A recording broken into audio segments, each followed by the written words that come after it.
زووترین کە چاوە بە کێشەکانیاندا بخشێنەوە و هەروەها حکوومەتێکی نوێ دروست بکەنەوە و هەروەها چاوەک بە کێشەکانی هەموو خوێندکاران و هەموو خەڵکی کوردستان بخشێنەوە بە تایبەتی لەبەرەوەی کێشە و مەعاناتی زۆرمان هەیە کە تا ئێستا عنی چارەسەر نەکراون تا ئێستا هیچ کەس بە هاواری ئەو کێشە و مشکلانەی ئێمە نهاتووە.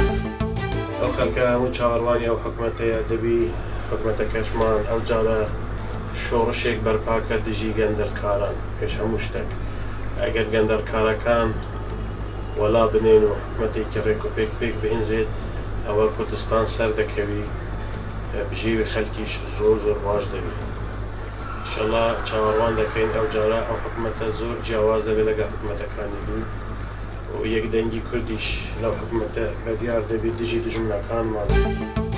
داواکارم لە حکوومەت کاتێک کە دامەزرا یارمەتی قوتابیانی زانکۆ بدەن لە بواری دامەزراندن کە تەواویەکەن و هەروەها داواکارم کە یارمەتی قوتابیان بدێت لە ڕووی دەڵمایەڵەوە و هەروەها لە ڕووی پێشکەشکردنی پێداویستیەکانیان کە لەلایەن قوتابیانەوە زۆر فەرامۆش کراوە. هەروەها داواکارم لە حکوومەت کە زووتر پێک بێتن و چونکە کاریگەری زۆر خراپی لەسەر ژیانی مرۆڤەکاندا هەیە.